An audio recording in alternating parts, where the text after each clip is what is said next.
Hello, gents. Hello, hello. Oops, still muted. Good morning, everybody. Good morning, good morning. I may have some baby background commentary for this one. I feel like a baby crying during most of our meetings, so it's okay.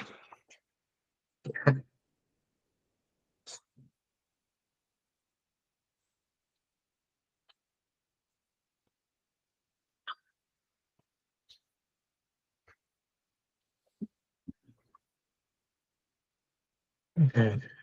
Well, we didn't have a preset agenda for this one, right? It was just go over things in general, I guess. Basically, anything that we needed to finish up before the new cohort comes on board in 2 weeks after the summit. Gotcha. Okay. I think biggest things maintainer evals are doing right now. Get y'all's closing opinions or rating on those people, maybe.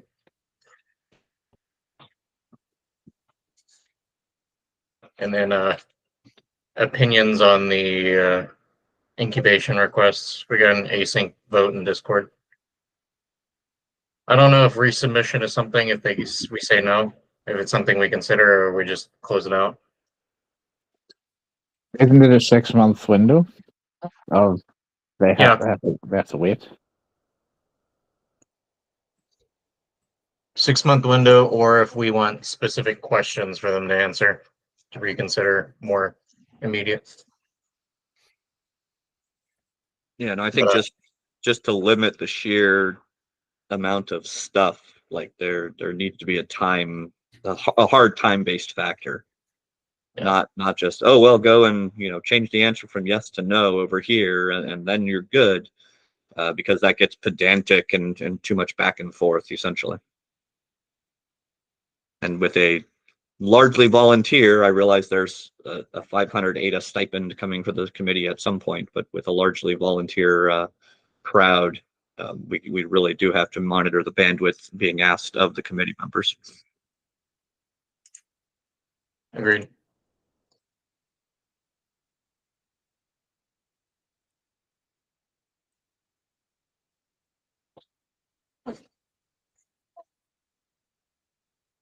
I think too, if this ends up being a no, it'll kind of discourage more of this coming over the line. So, which would be a good thing in a sense.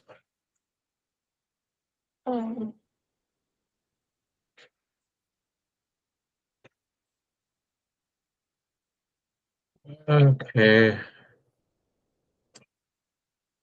A text right here. Okay. I think Elaine was confused as well. Looking at the leadership chat.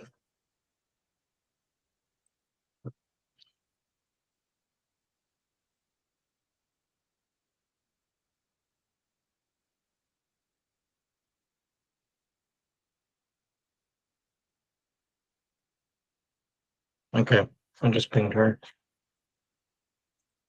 Arno will not be able to make it, but he did his homework, at least on providing async opinions. Oh, you're.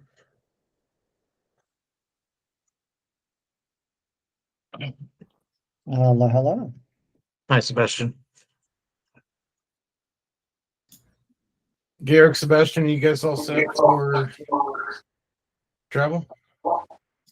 Yeah, I'm ready. Hi, everybody. Yep, I'll see you in Berlin. See you guys.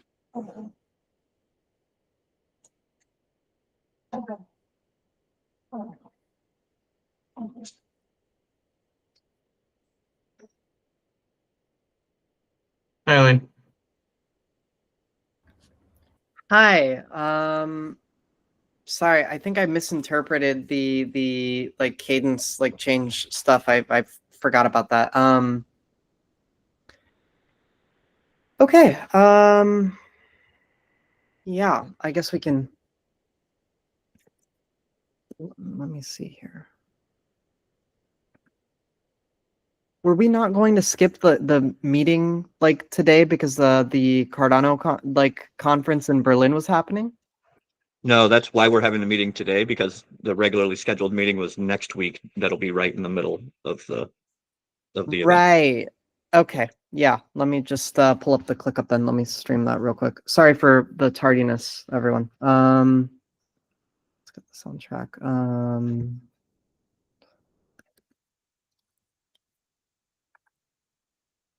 November 6th. Right. Okay. We do not have subtasks listed, right? Because I wasn't around yesterday. Okay. I guess we can start with developer advocates update. I think that would be good. Hey Dan, you're up. Yes. Hello, everyone. Yeah, thank you. Unfortunately, I was not prepared for this today. I don't know if we can push it to the next call. I don't know if possible.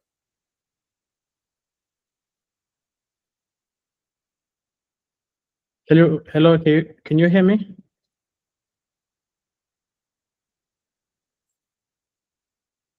Okay. Yeah. Yeah, we can hear you.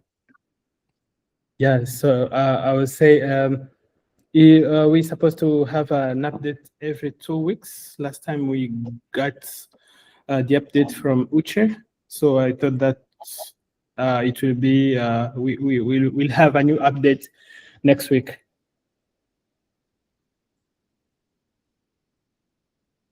Okay. Thank you. Yeah, we'll have the update next week.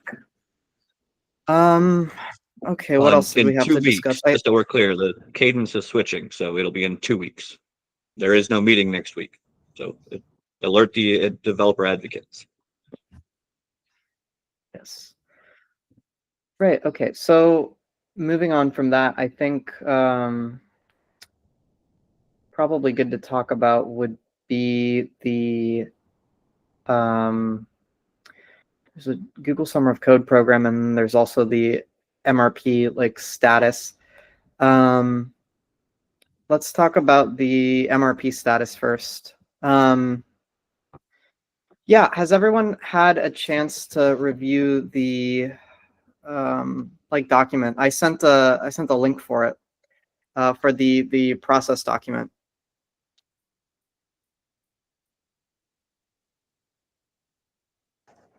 Okay. Yeah, I had a chance to review it. I didn't have any particular feedback, so I mean it's good to go as is. I think we should proceed. Yeah, fantastic. I placed one comment, but it looked like a sentence that wasn't finished, but maybe I misunderstood it. Yeah, let me check that real quick right now. Text, yeah. Yeah, I'm very curious on the feedback here because what I'm hearing is that there's not a lot of comment towards that document, but I am not so sure that that means that you all would feel comfortable taking that document if it was your required role to go and lead that interview. So I'm definitely looking for, as a facilitator, did you put yourself in the position of being the interviewer, and do you feel you have all the required information from the committee? Do you feel that you have the required tasking within that document to complete it? That's where I feel like we're missing comments and structure and things like that.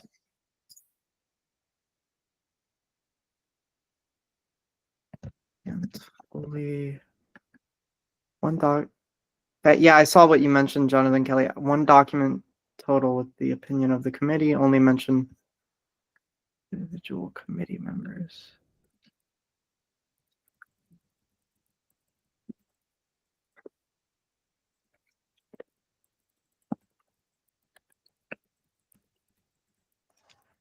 Yeah, I mean, I assume there would be like supporting document or supporting links. I don't know if that needs to be like the documents need to be cross-linked in terms of like, here's the drive to put things in. Here's where the interview questions document is. But aside from that, yeah, I mean, like I feel like I could take this and complete what's being asked if I had to go and do an interview or something. Yeah, if I have a list of questions, which we do have, there was a comment I put on that about maybe splitting them out from being like lots of questions at once, but I imagine that's the design of it anyway. And then in a meeting we had recently, the idea of asking the person who's applying for the repository that they have preference for what level of actual coding experience they have in the language of that repository during the interview might be a relevant question as well, just to see how well they would be able to be the community maintainer on that. If there's some language barrier issues there, but yeah, so that was something I wanted to add as a comment to that. But if I was to run an interview, which I'm planning to, I think, for some of these, yeah, I could go through the questions and type up my notes in response and make sure there's proper recording as before. Obviously, we'll have to create the same kind of template for capturing all of that. We have the template. Tex made it like previously when he was taking a look at the actionability of this, and let me get that. Yeah, and I'll so- also send that to the thing. so, That is not linked in the document. Perhaps I should add that right now.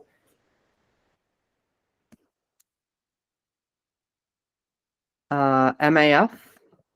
What is MAF? Maintainer application form. Oh, yes. Thank you.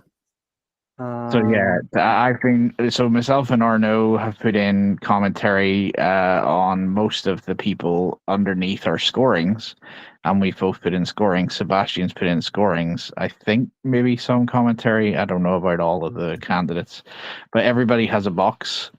Yeah, and they can, or sorry, column, I should say, and they can put in their scorings and their commentary on each of the candidates on the application forms, and we can get an average of the scores. Okay. Can somebody post does any Text, do you have the link offhand for the like actual application? I guess you shouldn't post that actually.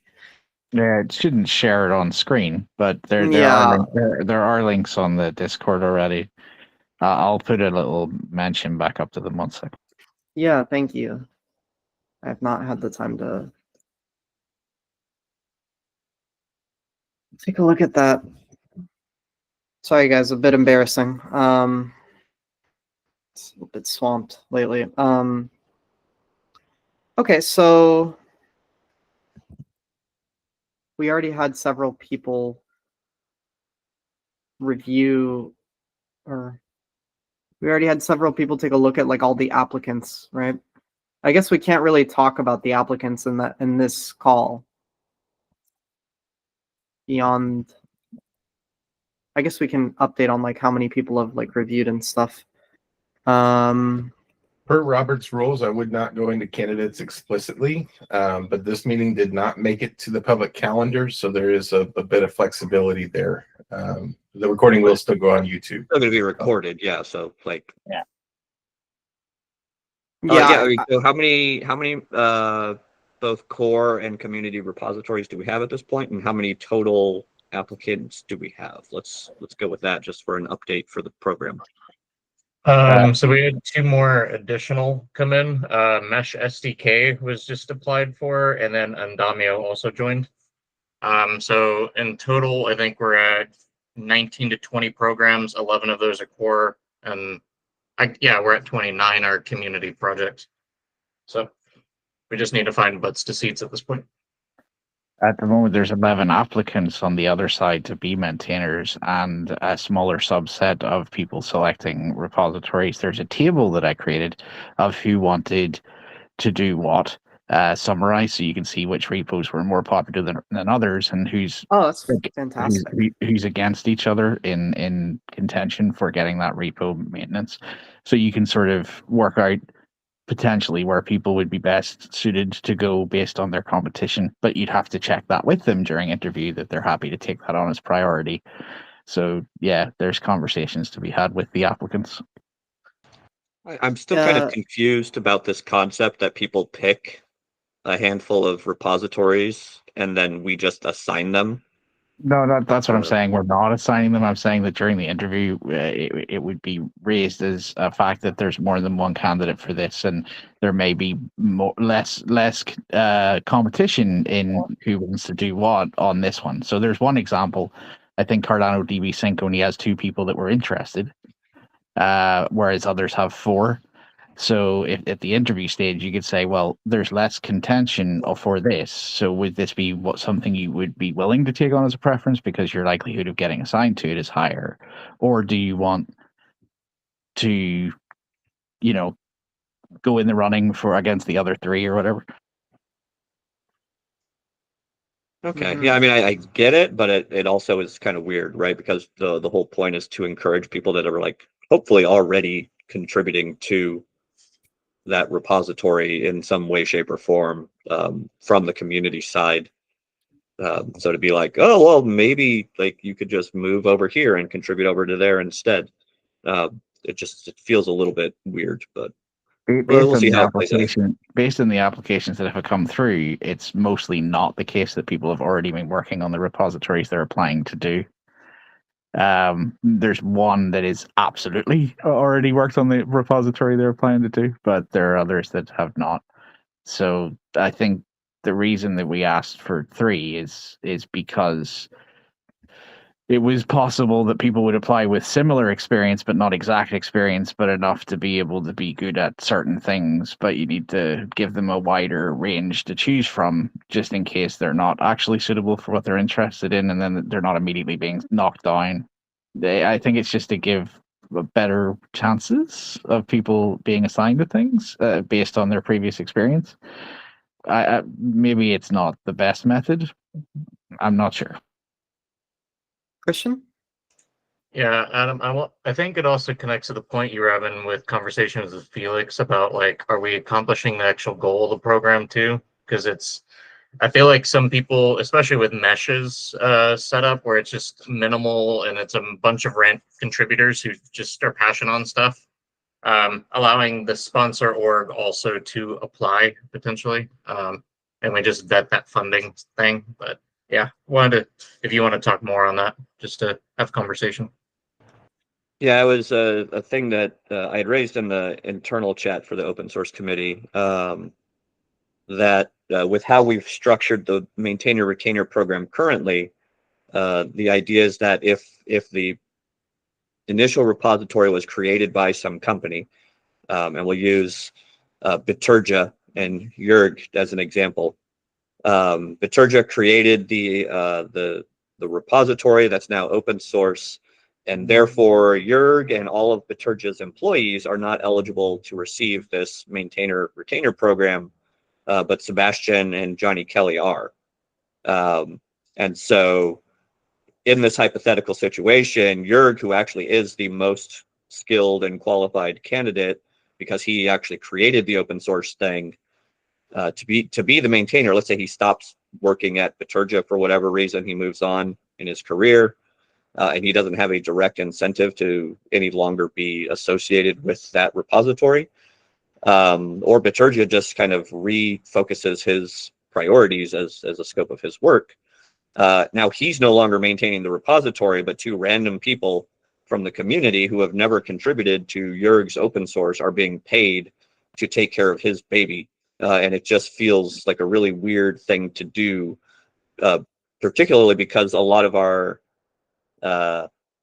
open source packages in the ecosystem have received like some amount of Catalyst funding and stuff in the past. So they might have some loose corporate structure around them, but they don't have necessarily like long-term sustainable business models to help them keep contributing. So I do think for community repos, we should consider at least one of the 2 positions being open to the founder in the case of community repositories. But go ahead, Johnny. Well, to that point, and I think I'll reveal this because it's the only applicant for it. There's one applicant for LSM trees. You can decide whether or not to edit this out, and I'm sorry to give you work. But yes, there's one applicant for LSM trees, was a co-founder of LSM trees and was previously contracted under Intersect, but is no longer in receipt of any funding for the continued maintenance of that. Now, my interpretation of the paid open source model is that this is the very person that you would want to start giving a stipend to continue to maintain it because it keeps them around in a project that they were intimately familiar with and helped create. And that's why I feel like that application, as long as the code itself is good, of course, is a very significantly good application under this program because it very much aligns with the principles of the paid open source model. So you're talking about being afraid that people who previously worked on something might not be allowed to, but I have the opposite interpretation: is as long as they're not currently receiving funding to already do that, and they previously had been underfunding but now aren't, then they would be very eligible. Right. So I guess my concern is people that may be ineligible right now, like for example, Mesh.js. They have had in the past like a maintenance catalyst proposal to maintain their repository, and so they've used that themselves to pay both their random outside community contributors and their own internal team members over time. And so if that currently is still in play, Then then technically they're paid and they can't apply to the maintainer retainer program right now, but two community members may come in. But once that catalyst funding runs out, they don't have an ongoing contract from the treasury, for example, that's going to come and save them. I guess it's a timing issue then, because maybe in the next year, if the funding continues for that program and those people are now not under contract anymore or don't have any funding coming in, they would be essentially, like for me, for all of my open source stuff, especially stuff that has any attachment to existing Catalyst, I would not apply to this program because because of this situation, right? Like the community is going to find out that the open source committee is paying people to maintain my code, so why should any future Catalyst funding come through? And then these people will already be in place maintaining my code. So when my funding runs out, I'm the one that's stuck going to find a job while two people end up having $1,500 per month stipends to maintain code that I created. So I think we're actually disincentivizing community projects from participating with how we're currently structured. What is the solution? Allow one of the two seats to be from like the original funded creators of the repository. And then one of them must be like a non-connected community contributor, particularly for the non-core maintenance supported repositories, like the non-Intersect owned ones. My only concern is if you're already, is this while they're still receiving payment through Catalyst at the same time, so they're getting paid twice? Potentially, but they're most likely, there's very few people that have Catalyst funds for maintenance. They might have Catalyst funds for introducing new features, but they don't have Catalyst funds for maintaining their repository, keeping it up to date with the latest node changes, for example. Yeah. Okay, because this is an eligibility criteria question then, specifically, and whether or not there is incompatibility, because in the past we were much more hammerful, right? We were saying if you're already receiving funding, you cannot, but there might be a nuance to that. Well, we did raise it where it's a case-by-case review. It's discouraged to apply, but it's not like a wholesale no, per se, is the way we worded it. But obviously the wholesale no is kind of the interpretation that's been picked up already. Is this something that we can realistically change given the current like interpretation? Yeah, I think it just goes into like a budget scope change, essentially, similar to how we already changed from doing 100 people down to 50 and 25 projects instead of 50. It's all just the Marcoms to get that out there. And plus with Cardano Summit, if we make the change now, I can evangelize it there also. Yeah. Because I have panels on this.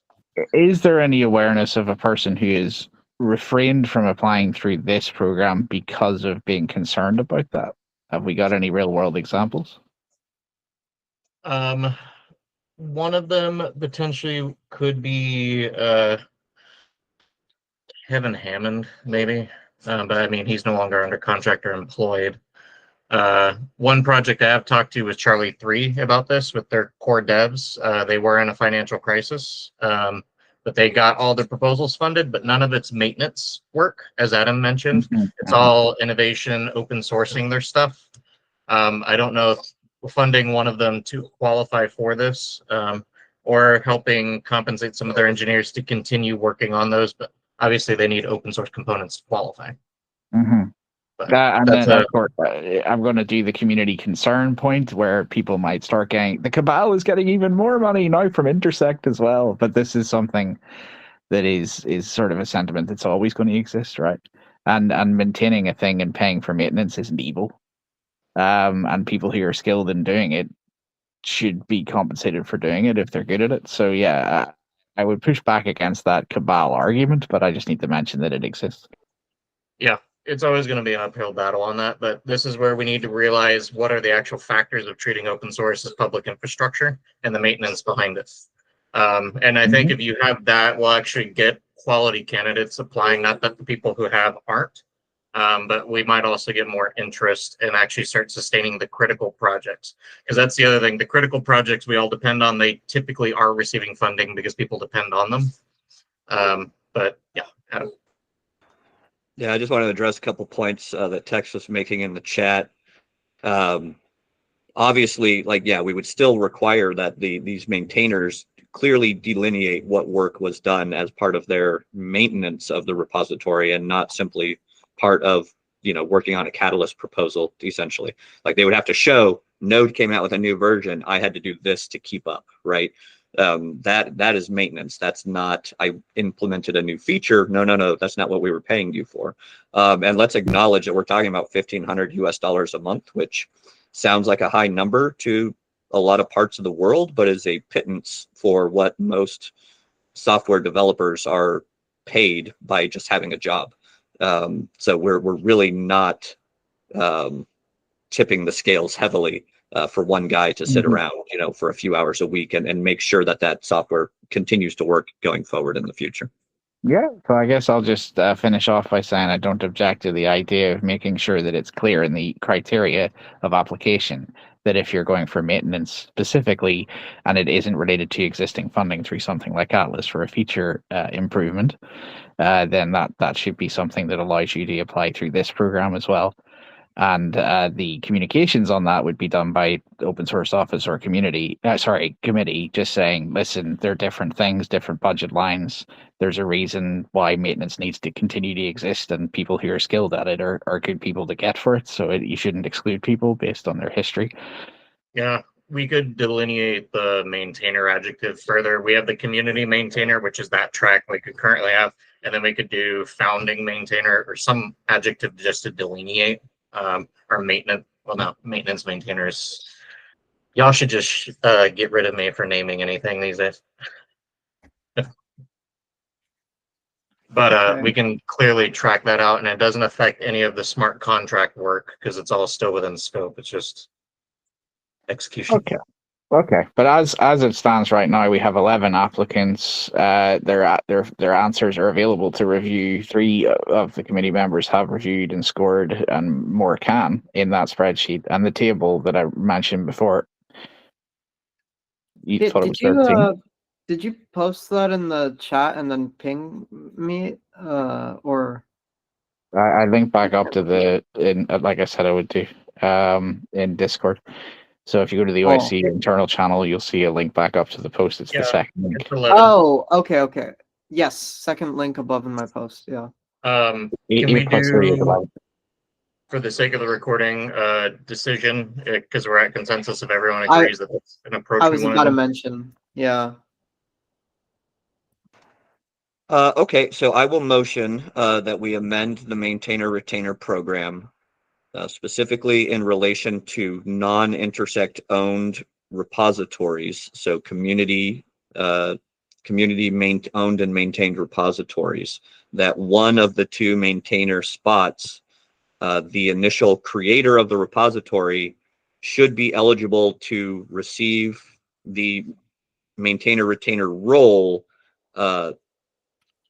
barring any other source of maintenance funding. So any treasury request, Catalyst proposal, or other contract specifically targeting maintenance of the repository would rule them ineligible. But Catalyst funding for innovation and development of new features would not preclude them from participation. I second the motion and vote yes. I vote yes. just to put this into the audio, like Georg typed in chat.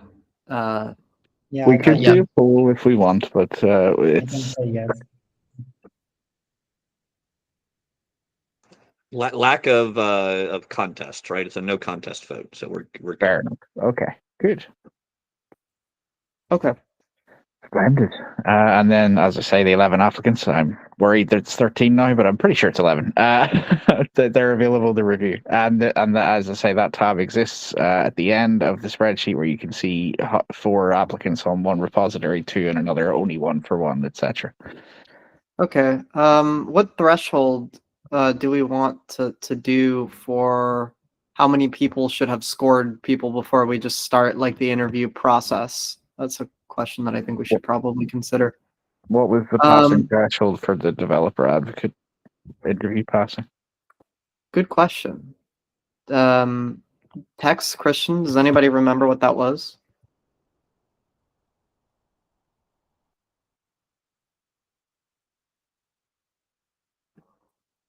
Tex put in the chat that there were only 2 members from the OC that fully scored before.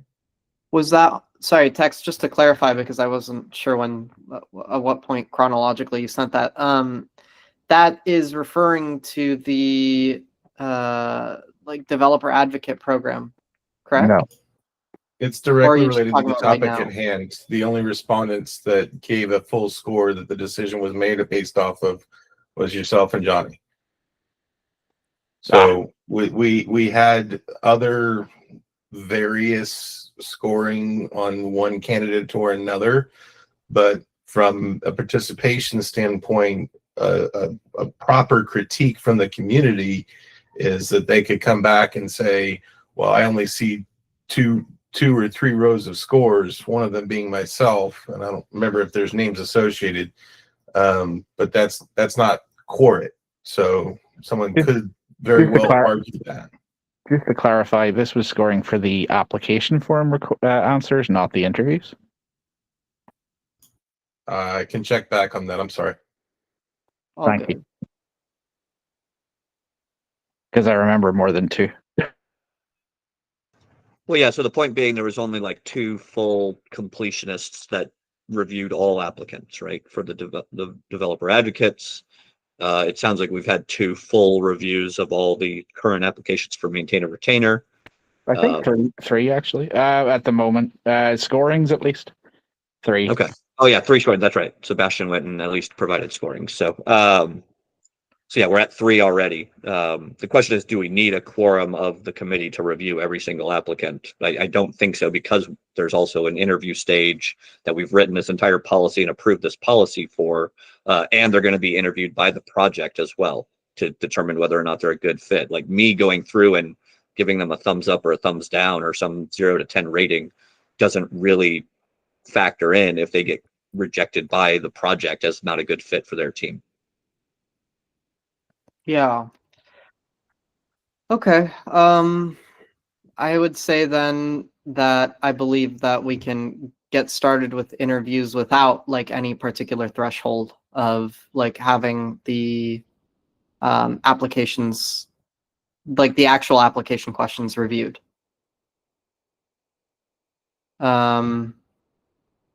I don't really think we need to make a motion for that. The question remains: what's the threshold for going through the interview? Like how many people? No. The average score. So there's 3 that have done scoring. Yeah. What number last time did we take people on the interview with the developer advocates? Sorry. Yeah, actually, okay. Good question. Tex, what was the threshold before we like decided to elect to do an interview with people for the developer advocate program?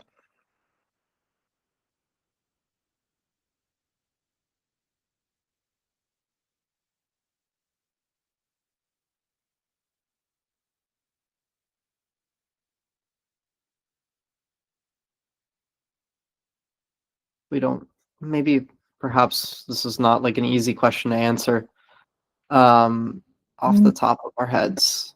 Well, it'll be mentioned in the internal Discord chat then, and that'll be the basis by which things are carried forward. But yeah, Yeah. as 3 scorings have been done so far. If anybody wants to, they can, just to get more committee input. But if we're considering it enough, then that's fine.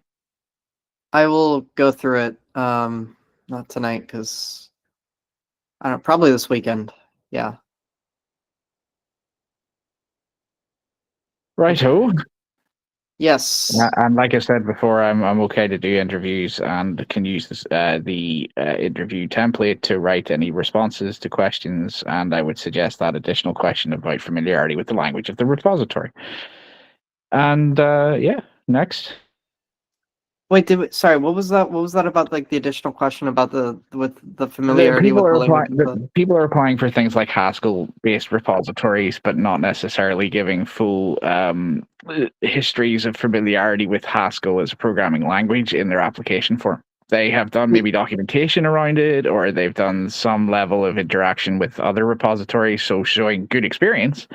But the question is, how confident would they feel, working in a maintenance, even a community maintenance role with Haskell as the language to be part of like discussing or reviewing in any case or in meetings. Yeah. Okay. So just we'll get to Texas thing in just a moment. I'm sorry, Tex, but so to be clear, we would be like, and I do think that's a pretty important thing for the record. Should we amend the like interview questions for the actual interview with that information, or are we? I would suggest it. Yeah. Just to say, what level of experience do you have? How confident do you feel if you were to be put in this repository role, given the language of the repository itself? Do you feel like there'd be any issues around that, or are you confident enough in your understanding? Okay, yeah. The reason I asked is because I wasn't. Sorry. Yeah. No, the reason I ask is just because I wasn't sure if you were talking about backdating, like the application form, like the questions on the application form, and I was like, that would be logistically quite challenging. That would not be something I would suggest. Okay, no, it's just they've set their preferences, and in some cases, 2 of them may be Haskell, 1 may not be. So it's a quick case of getting confidence in their ability during the interview, and then maybe getting them to reconsider their priorities if they don't feel as confident as they first did in their application. But not trying to persuade, just trying to make sure, because if you then go to the second interview, and the people that are running the project, ask you questions that are related to the code even, then you might end up quite embarrassed in that process, Yeah. Okay. I will probably just add that there. I don't know if we need for a document like that. I don't think we need like to file a motion for that. Christian, I see your hand up, but can we do text first? Or at least confirm if text like no longer has something to comment on.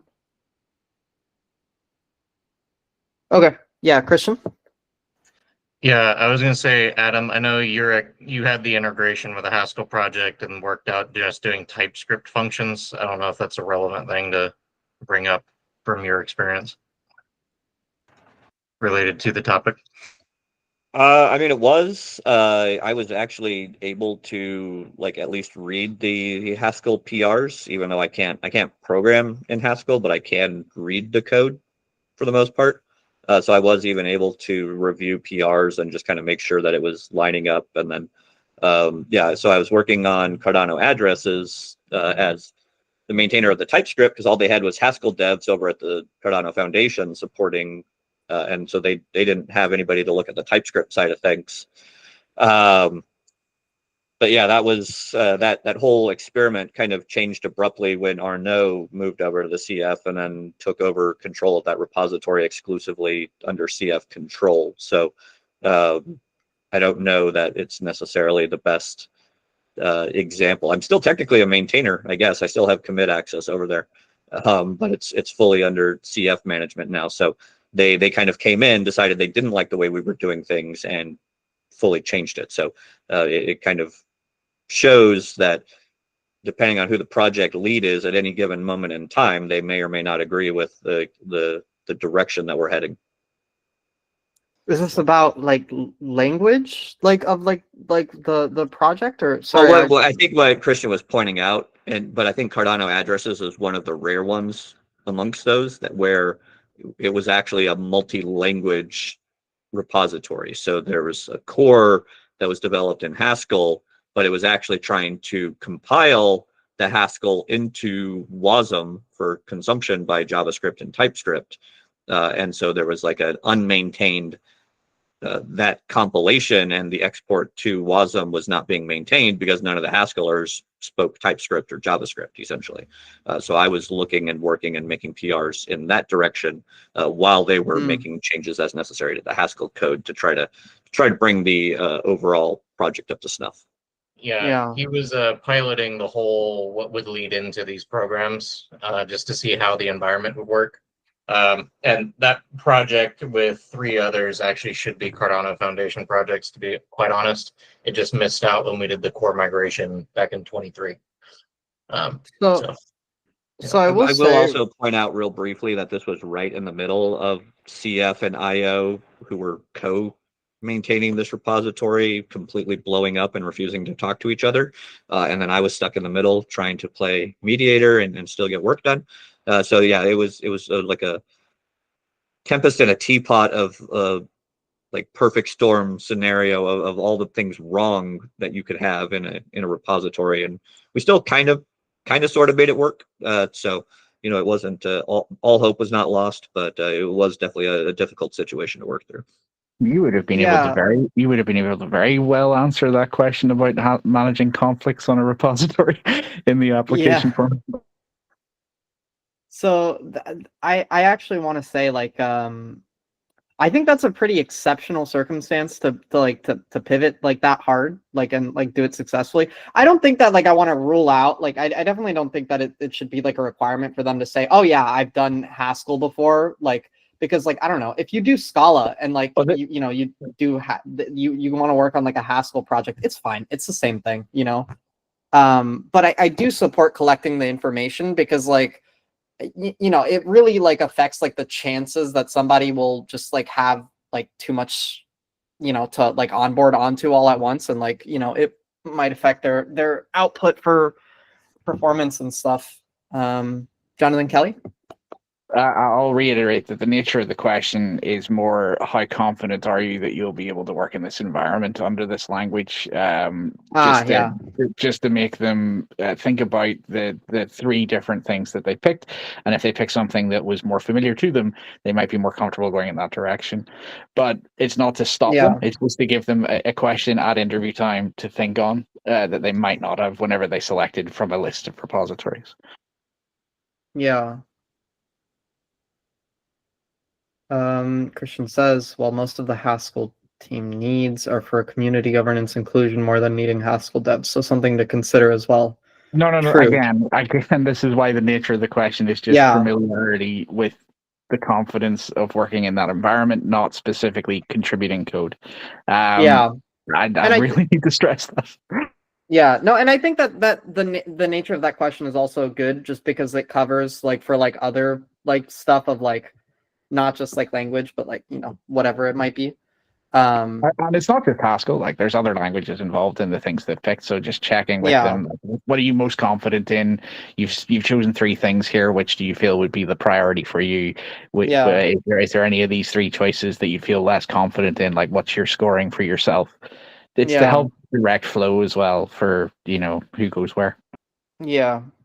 Also, Adam, that's really impressive, frankly, to handle that. Okay, I think we can include that question and then can move on. Google Summer of Code program. I think Adam brought up something, so the topic, I should say more in a more extended format. The topic is the Google Summer of Code, like vendors and stuff. And Adam raised a point that I think I am thinking about, which is that, like, the C# program just kind of, I'm pretty sure copy pasted the like MLabs like proposal. A little concerning. Christian like had a reason that like like that he says like makes it make sense, and I kind of read over that, and like I don't know, like I didn't internalize it super well. So Christian, if you could reiterate that, and if we could talk about that, I think that would be good. Yeah, no, he had the MLab's proposal to look at for what we were planning to do, at least trying to interpret Google's Summer of Code for Cardano Summer. And so his thing is he's more logistics for coordinating with universities in India. He's not the curriculum person, so he would need a Cardano integrator to that, or someone to train their mentors to help facilitate stuff. So that's where that was coming in. I just wanted MLabs as a food for thought on how we might potentially scope it, C# for bang for buck assessment, and then I wanted to get a conversation with Tweeg and Mesh on different ways of ops on internship opportunities and stuff like that. That way we have more detail. But to Adam's point too, which is something to think about, the original person who proposed this is no longer around. They're not here to run it. We're kind of The C# thing. No, just Google Summer of Code in general. The OSC member who was supposed to help facilitate it for us. He doesn't have the bandwidth. He's actually less Cardano focused now. And so we're trying to put this together and make something happen. And it is worthy to evaluate. Do we actually want to run this program? Do we want to just send the money back? Or if we do the program, we do have a long enough duration to plan this out. And me and Tex definitely are at full capacity. Without saying. And so the idea, if we are to do this, is we are trying to put the complete remit and delivery on the vendors with just us doing QA.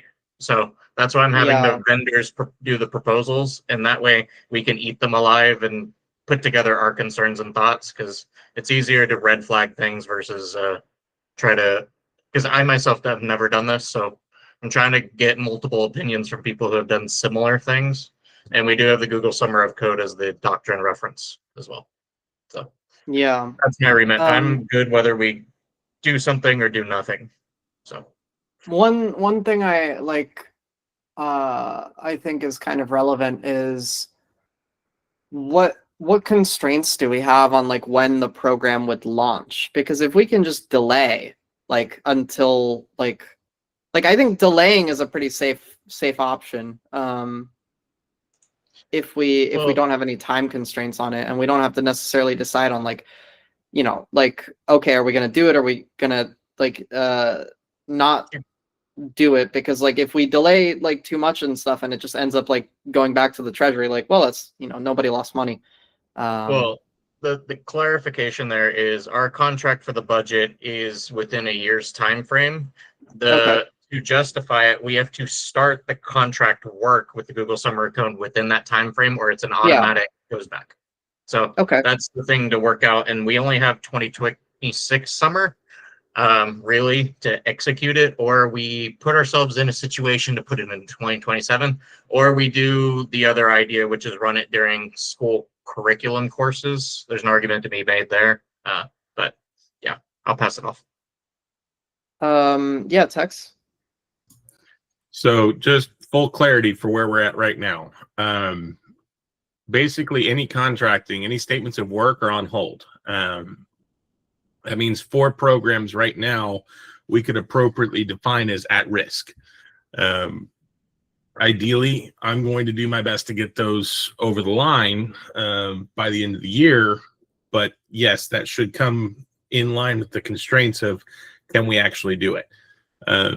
So the question of whether or not we drop a program, if we do 8 programs and we do them really, really well, the 2 that we drop, we could look at that as a real decision. Y'all could look at that as a real decision. Don't let me put words in your mouth. So just think about that for right now. But the other thing is if we want to do them all, we just have to have clear lines to actually get it all done. Right now, we've got things running that they're set to potentially run into 2027. I also wanted to give the committee an option to terminate everything as of December 2026. So that way we could actually put out a 2 or 3 year budget proposal in 2026 to have future funding. That means shorter contracts. That means not every maintainer retainer would get 12 full months, right? Assuming some are hired in, you know, February, March, whatever. But is that a proper consideration? And so want to request from a standpoint of, hey, we're looking at things. Let's not be so granular for just a moment. Take a moment to go high level and say, where are we at with the whole slew of the program, excuse me. And what do we want to prioritize? Because at the end of the day, I don't mind doing statements of work. I don't mind doing the milestone acceptance forms. But if you all can tell that in the next 9 months, we're not going to be able to do it proficiently, because that's basically all we have, then let's scrap it now and give a statement back to the community that says, hey, we had to put more focus on this to deliver it successfully. There's a way to communicate that and still have a redo. Yeah. Especially I if guess there's money going back. Sorry. Yeah. No, you're good. I guess I'm just thinking about it because, like, if anything, I think a properly executed Google Summer of Code thing would have very, very good, like, I don't know, that's a pretty, effective program if we manage to do it. So I don't know. It's heavily considered, I guess. Adam? Yeah, I mean, I'm going to actually right now motion that we drop the Google Summer of Code from the open source committee planned budget for 25-26, and we instruct Intersect to return those funds to Treasury. And here's why. The budget process is about to restart any day now. And in January or February, anybody that wants to have budget in 26-27 is going to have to start submitting proposals and making the case of why they need or want or deserve that funding. The open source committee to date has had one of the largest singular entity budgets, but we've deployed next to none of it and got, quite frankly, nothing accomplished. Or very little accomplished. Aside from paying the developer advocates and making a website, what outcomes have we had? So if we cannot make provable real world impact with our budget, we're not going to have another budget. And so it won't really matter if we sit on the funds and wait for maybe we can do it later. We won't be able to execute. So it's better to take a smaller work package and execute well than it is to bite off more than we can chew and make fools of ourselves and then never have budget in the open source committee ever again, essentially. Go ahead, Johnny. Yeah, Elaine's words earlier, as long as we properly execute, were the key words, right? And I don't believe we would be able to, as it stands. And dropping a pilot program, these were all listed in the budget as pilot programs, testing the water, see what's possible in the first year to see what we can maintain. Being able to say, well, yeah, we can't do that. Maybe in the future when we're more set up and have more streamlined methods to do things, but this is the first year and we did possibly take on too many budget lines, but you haven't lost any money. Here it goes back to the Treasury, is responsible. Also, it would be in alignment with last meeting that we had, where we were being told by staff members of Intersect that they were worried about the ability of the committee and the open source office to do all of the required tasks, and almost explicitly saying you've bitten off more than you can chew. So if that is already the sentiment within the staff and they're concerned about things, then maybe that should be taken on board. Yeah. Very good point. Christian Taylor? Yeah, and I agree with y'all, even though I can't vote. I think there's 4 programs to focus on, which is the bug bounty, because people love it. It's a good PR cred, little to manage. Tooling has benefits. There's a lot of engagement there. It needs some more marketing, but that's something to consider. MRP, we do have progress going on, and that's a big win. And the security incident is in major need. I can just say that from my standpoint, because we need a decentralized security process. And if that doesn't go through, we're relying on IO and CF to be good players typically. So we need someone to help get that up and running. And code for us, there's an argument there. It'll be a bug bounty for feature development. It's a smaller thing, but I mean, I only advocate for those 4 if we have to keep essentials. So. So text says project support services is a catch-all right now for overage in costs. A decision may also be due to direct those funds to admin program costs or to send that program back as well. I'm not sure I understand this one, and it might just be because I'm tired, but Yeah. Slight bit of context. So the only true discussion that we had about project support services was utilizing partnerships. Right now, our partnerships that are kicking back is basically only one, aside from what's like Chinstrap. We're going to have the ability for people to utilize that through the grassroots part of the project support services, but the only one that we were going to build out with contracting was Paterja, which we could probably do a stronger job of. And again, that was kind of a Eric, hopefully this doesn't give a negative impact, but it was kind of a napkin drawing, if you will, because we hadn't gotten to drawing up the actual statement of work yet. There has been some discussion amidst different conversations with committee members where we potentially utilize the project support services to support the programs that we're trying to run. But at the risk that that might not look appropriate to the community, that's where, again, we can just say, hey, there's a lot that we want to build and support the open source office, with, but based on the amount of delivery the open source office is doing for the remainder of the budget programs, do we focus on innovating the open source office right now, or do we kick that back? To build off that too, the Chinstrap partnership, that's actually going to be tied to the accelerator. I'm actually saying they only need half their budget. The rest could be sent back in current scope. And their big conversation about their big partner thing, that's going to be a 26 initiative anyway. So I'm trying to course correct that. But the project support services, the only purpose for it was to gauge interest in the community about if they want these services and to offset third-party vendor costs. So far, we've had multiple requests, but nothing's been a financial commitment. That's been lower level fruit. So, Sebastian? Yeah, in this scenario, what would be the state of the incubation program, for example? We already have on board some projects. We will continue with that.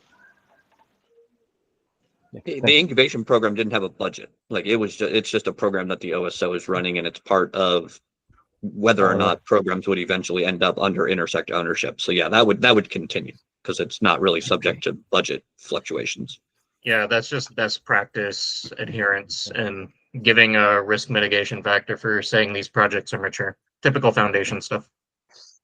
Yeah, any money spent or allocated to the incubation program is an operational expense for open source office or for the particular individuals involved, as discussed earlier, if they fall within the confines and process of another program.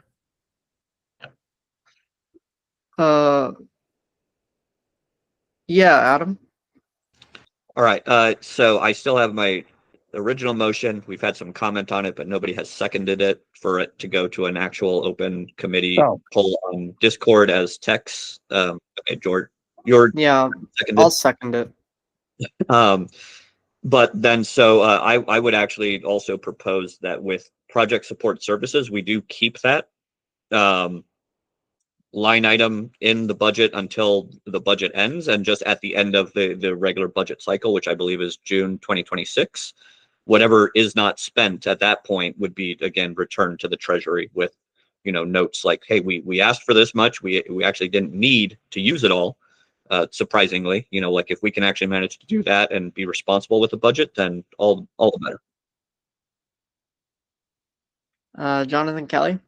I'm actually a big fan of that myself because you get to show an entire year's budgetary usage. You haven't abandoned it midway through on something that might still have value and be possible to do. And if you haven't utilized it all, then you just haven't, and that's something that you can show as an actual metric. Stopping it midstream would be removing the ability to show that metric. Okay. So yeah, we can put two separate things to a vote, right? Number one is Adam's first motion to cancel the Google Summer of Code program. Yeah. can people affirm or deny vocally? It was raised in chat that we're barely quorum, so that will be an Oh. asynchronous vote. Yeah. That will be. We're Garrett no mentioned longer that also. quorum, so Okay. Okay, so yeah, we'll have a motion for that. We'll vote on Discord. And then the other point, sorry, Adam, could you repeat that again? Yeah, and so then the other motion is that we vote to keep the project support services program and budget for the full term of the budget, but any unused funds at the end of the year will be returned with an explanation that there simply wasn't demand and need for this much funding, and so here's the money back, essentially. Yeah. Okay. So we'll file those two motions. Tex, if you could do those on Discord after, that would be fantastic. Thank you. Okay. We are basically at time, and I think we covered good ground. So I think unless anybody else has anything urgent to talk about, I think we can end the meeting. So last call. Anybody need to talk about anything? We'll just need that. I will try to. Oh, go ahead, John. We'll just need that threshold number for what the score was on average to go through the interview. But that's it. That can happen outside the meeting. Yeah, we will talk about that. I'm also going to put a steady hand on the commercialization working group to either move forward with our current scope and get something going, or I'll put a motion through one of y'all to drop that budget as well, because working group either needs to have value or we table them. I've been trying to keep it alive for 2 years. What's the engagement level? How many people turn up? How enthusiastic are they? Yeah, we start off with 10. We're down to 3 or 4 on average, plus myself. But it's ad hoc meeting cadence. The thing I want out of it is their budget should be in the product committee in the future. It's just this was the available avenue when they were set up because product was still being formed. And the accelerator works better as an education series. I think that has value to people to get product market fit investor pathways, but it should be organized via another committee in the future. And I think we only need to use 25K. The other can go back and it's a win-win for everybody.